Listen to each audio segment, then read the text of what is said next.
안녕하세요. 어쩌다 보니 영어 강의가 되었는데 아필리아권은 금요일 주가에는 큰 영향을 미치진 않았으나 해석에 따라서 최종적인 판매 시점이 몇 년 차이가 나기 때문에 민감한 부분이 될 수 있습니다. 그렇기 때문에 명확하게 해야 된다고 생각을 하고요. 그리고 HLB가 글로벌 제약회사다 보니까 웬만한 임상시험 정보라던가 리버세라닙, 이뮤노믹, 아필리아 등에 대한 정보는 영어가 되어야 빠르게 접할 수가 있습니다. 그래서 이제 민감한 문제가 될 수 있었던 게 바로 before NDA가 어디에 붙느냐, 요 decided에 붙느냐, complete에 붙느냐, initial에 붙느냐에 대해서 저번 영상에서 저의 설명은 현재 완료형이랑 미래 시점의 이벤트랑 연결하는 것은 자연스럽지 않다라고 설명드렸는데요. 역시 영잘할 분들이 댓글을 달아주셨습니다. 자, 두 분이 달아주셨는데 둘 다 콤마 위치, 관계대명사 얘기를 해주셨습니다. 자, 그 부분이 바로 여기인데 콤마로 설명할 수 있는 것은 이제 알고 있기는 했는데 제가 잘 모르기 때문에 패스를 했는데 역시 잘 알고 계시는 분들이 이제 명확하게 설명으로 보충을 해주셨습니다. 자, 그래서 댓글을 믿고 이제 추가 설명을 이제 드리도록 하겠습니다. 자, 먼저 관계대명사가 뭔지 간단하게 보도록 하겠습니다. 관계대명사는 문장과 문장을 연결시켜 주는 겁니다. 그래서 나는 탐을 좋아해. 탐은 서울에 살아. 이 두 개 문장이 있죠. 합칩니다. 그래서 나는 서울에 사는 탐을 좋아해라고 합치는 게 바로 관계대명사인데요. 자, 이런 관계대명사는 종류가 두 가지가 있습니다. 정의를 내리는 게 있고요. 추가 설명하는 게 있는데 정의를 내리는 것은 제한적 용법, 추가 설명하는 것을 계속적 용법. 요 내용을 기억해 두시면서 보시면은 편할 수가 있습니다. 자, 그럼 구체적으로 무슨 차이가 있는지 보도록 하겠습니다. 예문은 The farmer has three sons who are doctors라고 적혀 있는데 모양상의 차이는 바로 콤마가 있느냐 없느냐의 차이입니다. 콤마가 있으면은 계속적 용법이라고 하는데요. 자, 우리가 살펴보고자 하는 문장에 콤마 위치가 있죠. 요거는 콤마가 있으니까 계속적 용법이라고 볼 수가 있겠습니다. 자, 그럼 이제 모양상의 차이는 알겠고 그러면은 의미상의 차이는 또 있는가?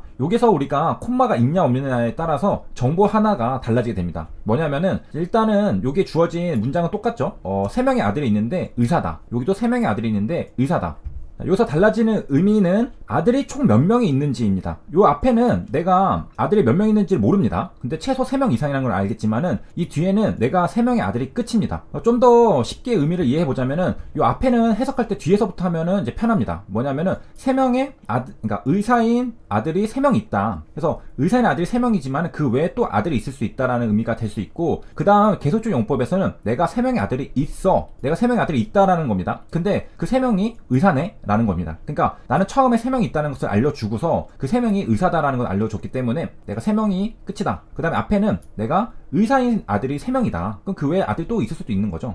방금의 설명이 가장 흔하고 많은 설명인데요. 이것만으로는 계속적 용법이랑 제한적 용법의 의미 차이가 와닿지 않습니다. 여기 아주 좋은 설명이 있어서 같이 보려고 하는데요. 자, 먼저 제한적 용법부터 보도록 하겠습니다. 이제 앞뒤로 콤마가 없죠. 그렇기 때문에 제한적 용법이라는 것을 모양으로 볼 수가 있습니다. 자, 일단 이제 캥거루 is an animal. 그러니까 캥거루가 동물이다. 그리고 그 남자는 나의 삼촌이다. 겨울은 시기이다. 자, 이렇게 해석을 해보면요. 문장이 일단 되긴 되는데 뭔가 섭섭한 기분이 든다. 바로 이제 정보가 부족하기 때문이라고 하는데요. 자, 여기 아까 여기 빠져 있었던 요 위치랑 who, when 이런 것들을 넣은 관계절을 다시 넣고 해석해보면은 캥거루는 호주에 사는 동물이다. 점심 때 온 남자는 나의 삼촌이다. 겨울은 눈이 내리는 시기다. 뭔가 답답함이 사라지는 듯한 기분입니다. 요런 느낌이 바로 제한적 용법인데요. 자, 바로 정의를 내리는 관계절이라는 뜻입니다. 영어로 defining relative clauses라고 하죠. 그래서 이해를 위해 꼭 필요한 내용을 더해주는 역할입니다. essential information을 더해주는 역할이죠. 요게 바로 제한적 용법이고요. 자, 그 다음에는 콤마가 있는 문장. 콤마가 있는 것을 보니까 요거는 계속적 용법이라는 걸 알 수 있겠죠. 또 관계사절을 빼고서 해석을 해보면은 레이첼은 이 근방에 산다. 내 차 수리해야 돼. 이 셔츠는 50 뭐다. 이렇게 나왔죠. 문장이 답답하지가 않습니다. 빠진 것 같은 느낌이 없다.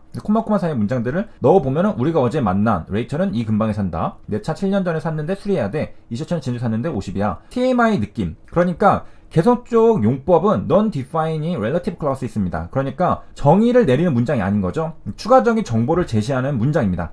자, 바로 앞에서 정의를 내리는 관계대명사, 추가 설명하는 관계대명사라고 했죠. 요게 바로 제한적 용법이고 추가 설명이 계속적 용법입니다. 자, 그럼 요런 차이는 어디서 나오는 걸까요? 앞에 있는 제한적 용법에서는 이 정의가 필요했습니다. 그게 없으면은 뭔가 답답한 느낌. 그런데 그 계속적 용법에서는 추가적인 정보, TMI 느낌으로 했습니다. 그 차이는 뭐냐면은 말하는 사람, 듣는 사람 모두 요 레이첼이라는 사람을 아느냐 모르느냐. 말하는 사람이, 듣는 사람이 둘 다 알고 있다면은 굳이 따로 정의를 더 내려줄 필요가 없는 거죠. 거기에 대한 추가 설명은 말 그대로 추가 설명일 뿐입니다. 정의를 내려주는 게 아니죠. 둘 다 알고 있기 때문에. 대표적으로 너도 알고 나도 알고 하는 게 뭐가 있을까요? 바로 고유명사가 있습니다. 그렇기 때문에 고유명사 뒤에는 항상 콤마를 사용합니다. 왜냐면은 너도 알고 나도 알기 때문에 추가 설명을 하는 거니까. 자, 또 마지막 예문으로 그 느낌을 다시 느껴보도록 하겠습니다. 요거는 귀걸이야. 물음표가 뜨죠? 뭔가 답답하죠? 그 뭐죠? 이거는 제한적 용법입니다. 그래서 이거 엄마가 준 귀걸이야. 정의를 내려주는 거죠. 그래서 디파이닝을 해줘야지 그제서야 이해가 되죠. 그러면 제한적 용법으로 썼다는 걸 알 수가 있겠고, 그 다음 거는 이제 그 독일어 선생님이 은퇴를 했어. 아, 그렇구나. 이것만으로도 답답함이 없죠. 근데 거기서 내가 정말 존경하던 독일어 선생님이야 라고 했을 때는 더 추가적인 TMI죠. 더 추가적인 정보를 준 겁니다. 그래서 요거는 계속적 용법이라는 것을 알 수가 있죠. 그래서 제한적 용법이랑 계속적 용법은 이러한 이제 차이가 있습니다. 정리를 하자면 제한적 용법은 이 디파이닝 하는 문장이 없을 때 답답함을 느낍니다. 이건 귀걸이야. 이게 무슨 말을 하는 거지? 이럴 때 제한적 용법을 쓰는 거고, 그 다음에 독일어 선생님이 은퇴하셨어. 그것만으로도 충분하죠. 그런데 거기다가 그 선생님이 내가 존경하던 선생님이다 라고 추가적인 정보를 주는 겁니다. 이게 바로 계속적 용법인데요. 자, 그런 관점에서 이렇게 콤마 위치로 오겠도록 하겠습니다. 이거 계속적 용법이죠. 그러면은 사실상 이 앞에 문장만으로도 충분합니다. 하지만은 뒤에 TMI 정보를 더 주는 거죠. 그래서 추가 설명을 해주는 문장이라고 볼 수가 있겠습니다. 자, 이렇게 해서 관계대명사에 대해서 간단하게 이제 공부하고 왔는데, 자, 그럼 관계대명사는 처음에 정의가 뭐였죠? 문장과 문장을 연결해 주는 겁니다. 바로 요 앞에 있는 문장이랑 이 뒤에 문장을 연결해 준 겁니다. 그래서 앞에 문장과 뒤에 문장이 독립적으로 존재했는데 어떤 공통점을 가지고서 연결을 해준 거죠. 콤마 위치를 통해서. 자, 그런 관점에서 봤을 때 요 before NDA가 요 앞에 has decided to complete이랑 연결된다는 것은 요 문장이나 요 문장이 또 다시 띄어져서 붙어졌다, 그렇게 해석을 하게 되는 거거든요. 뭔가 부자연스럽죠. 제가 저번 영상에서 요거 이제 컴플릿 이쪽이랑 연결시키려면은 이 before를 여기 뒤에다가 이 콤마 앞에 여기 아필리아 뒤에 여기다가 끌어와야 된다고 설명했는데, 댓글을 보니까 한 가지 방법이 더 있었습니다. 자, 그게 뭐냐면 여기 이제 댓글 달아주신 거 before 앞에 콤마를 찍어야 합니다 라고 했습니다. 그러니까 여기에 콤마가 있으면요, 콤마 이렇게 들어가면요 삽입된 문장입니다. 그래서 이 삽입된 문장을 빼면 여기 아필리아 그 다음에 before NDA로 해가지고 붙을 수가 있는 건데, 여기 before 앞에 콤마가 없기 때문에 이거는 요 콤마 위치에 포함된 문장으로 보는 것이 맞습니다.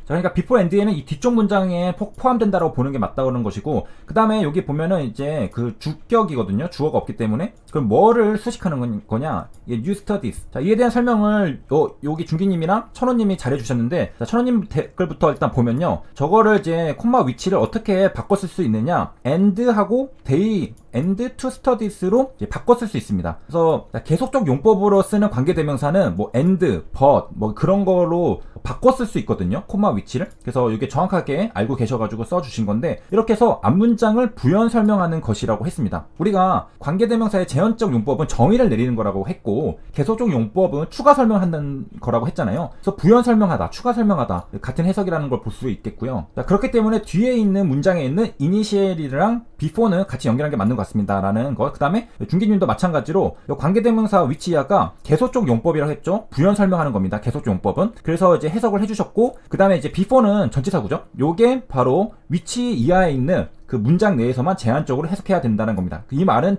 곧 before는 initiate이랑 연결하는 게 맞다라는 같은 해석입니다. 자, 그러니까 정리를 하자면은 요 앞에 문장이랑 뒤에 문장이 바로 이제 관계대명사의 계속적 용법으로 연결이 되어 있는 건데, 요 before NDA 부분은 요 뒤쪽 문장에 연결되는 게 맞다. 그리고 만약에 요게 앞에 거랑 연결된다고 한다면은 요 before 앞에 콤마를 넣어주면은 됩니다. 근데 그렇지 않기 때문에 요건 뒤에 문장에 속하는 거라고 우리가 해석할 수 있는 것이고요. 그래서 콤마가 무슨 말이냐라고 하실 수 있는데, 저 예문을 가져왔습니다. 여기 my brother is an engineer가 한 문장이고, 요 안에 캘리포니아 산다는 게 또 다른 문장이죠. 이 두 문장이 요 콤마로 연결되어 있는 것을 알 수 있습니다. 자, 요런 식으로 연결되어야 된다는 거죠. 자, 여기 보면은 이제 그게 아니라는 거. 그래서 이 뒤에 문장, 앞에 문장 따로 분리가 되어 있다는 점이고요.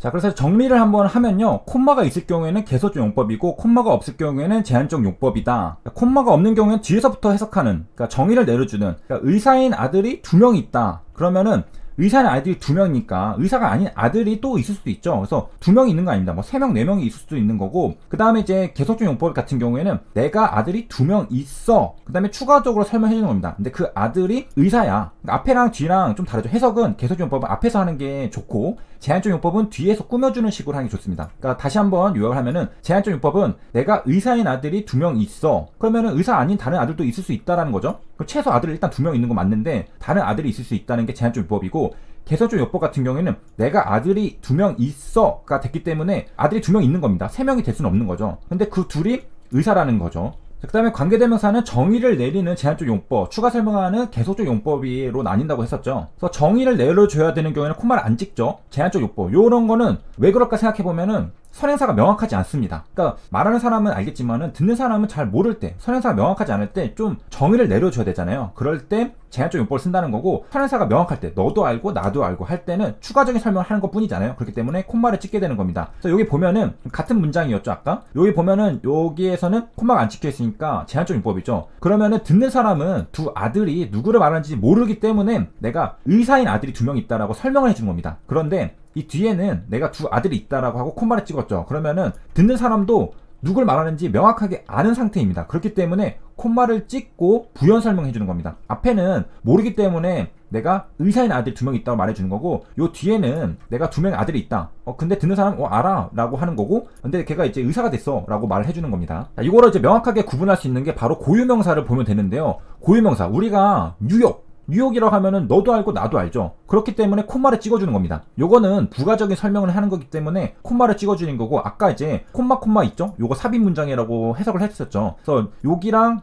is the business capital 요거랑 문장 하나, 그 다음에 popular라는 문장 2개가 합쳐져 있는 거죠. 콤마 요거는 삽입된 문장. 그래서 요게 before가 요 앞에 문장이 연결되려면 요게 콤마를 또 찍어주면은 그게 가능하다고 했었죠. 요 그 부분이 삽입된 문장으로 볼 수 있기 때문에. 근데 콤마가 안 찍혀있기 때문에 요거는 뒤에 있는 문장이랑 합쳐지는 거다. 그러니까 콤마를 찍을 때는 너도 알고 나도 아는 고유명사, 뭐 요런 것들, 뭐 요런 파크 같은 경우는 알잖아요. 그렇기 때문에 콤마를 찍어주는 건데, 예를 들면은 여기 밑에 더 파크라고 하면은 그 무슨 파크인지 모르잖아요. 뭐 올림픽 공원 그런 것도 아니고 그냥 파크라고 하니까 모르기 때문에 정의를 내려줘야 됩니다. 그렇기 때문에 콤마를 찍지 않고 제한적 용법으로 바로 which was built in 이렇게 쓰는 겁니다. 자, 이에 대한 설명을 또 잘 해주고 있는 거를 또 같이 보면요, 여기 the professor 하고 excellent lecturer라고 했죠. 물음표가 뜨죠. 그래서 이게 불명확하죠. 뭔가 답답하죠. 요거는 제한적 용법을 써야 됩니다. 그래서 who라는 걸 붙여서 누군지 정확하게 정의를 내려줘야 됩니다. 그러면은 요게 이제 관계 대명사를 제한적 용법으로 써야 되는 거고, 요 앞에는 Professor David라고 적었습니다. 정확하게 누군지 알죠? 그렇기 때문에 요거는 답답하지가 않습니다. 데이비드 프로페서는 엑셀런트 렉처야라고 하면은 답답하지 않죠? 맞아 라고 인정이 됩니다. 근데 거기다가 이제 추가적으로 내가 부가적인 설명을 하고 싶습니다. 그럴 때 이제 계속적 용법으로 콤마 찍고, 요것도 삽입된 문장이죠. 이렇게 콤마로 있으니까. 그래서 who teaches 물리학을 가르치는, 뭐 내가 존경하는 그런 것들을 추가적으로 부연 설명할 때 이렇게 계속적 용법을 쓴다는 겁니다. 그래서 이번에 이제 제한적 용법이랑 계속적 용법일 구분을 이제 확실하게 할 수가 있었고요. 그러니까 제한적 용법은 한마디로 뭔가 문장이 완벽하지 않아, 뭔가 답답해. 그래서 정의를 내려줘야 될 때 쓰는 거. 그 다음에 계속적 용법은 내가 additional information, 그러니까 추가적인 정보를 더 알려주고, 그걸로도 충분한데 더 알려주고 싶을 때 쓰는 것. 자, 그렇게 해서 여기 있는 콤마 위치가 계속적 용법이라는 것을 이제 공부해봤고요. 자, 요게 그렇게 중요하느냐라고 생각할 수 있는데, 요 문장을 어떻게 해석하느냐에 따라서 그 결과가 완전히 달라집니다. 만약에 요게 앞에 붙었던 거라고 한다면은 요거 스터디가 끝나고서 하는 거잖아요. 그러면은 뭐 2, 3년 뒤에 NDA 신청을 하게 되는 겁니다. 그런데 요거가 뒤에 문장에 붙으면은 시작하고 나서 NDA를 한다는 거죠. 이제 물론 NDA 전에 시작한다고 해서 NDA 시점을 알 수 있는 것은 아닙니다. 그러니까 극단적으로 생각하면은 스터디를 시작하고서 뭐 10년 뒤에 NDA를 해도 before NDA가 되고, 스터디를 시작하고서 하루 뒤에 NDA를 해도 before NDA죠. 자, 어쨌든 요 뒤에 거를 이제 이렇게 before가 뒤에 문장에 붙었다라고 해석했을 때 어떻게 우리가 결론을 내릴 수 있느냐. 자, 바로 이제 천호님이 그 뒤에 해석까지, 결론까지 내려주셨죠. FDA에서 아마 조건부 승인 허가를 붙일 것 같습니다. 두 개 임상 하는 조건으로 이렇게 되는 거죠. 그러니까 해석이 어떻게 되느냐에 따라서 앞에 거였다면은 임상을 새롭게 해서 그 데이터를 가지고서 NDA를 한다라고 해석할 수 있는 거고, 뒤에 문장이 붙는다고 했으면은 요거는 이제 새로운 뉴 스터디를 하는 거니까 그 NDA 신청, 요거 시작하고서 NDA 신청을 이제 한다고 하는 거니까 이제 조건부 승인 허가로 해석할 수도 있는 거죠. 그래서 앞뒤가 완전히 다르다라는 점이고요. 물론 이게 문장을 해석하는 거기 때문에 그 한 사람의 말은 불완전하죠. 그렇기 때문에 문장은 이렇게 해석이 된다고 하더라도 실제로는 또 다를 수도 있다라는 점도 우리가 염두를 해두긴 해야 됩니다. 여기까지 이제 알아봤고요. 시청해주셔서 감사합니다.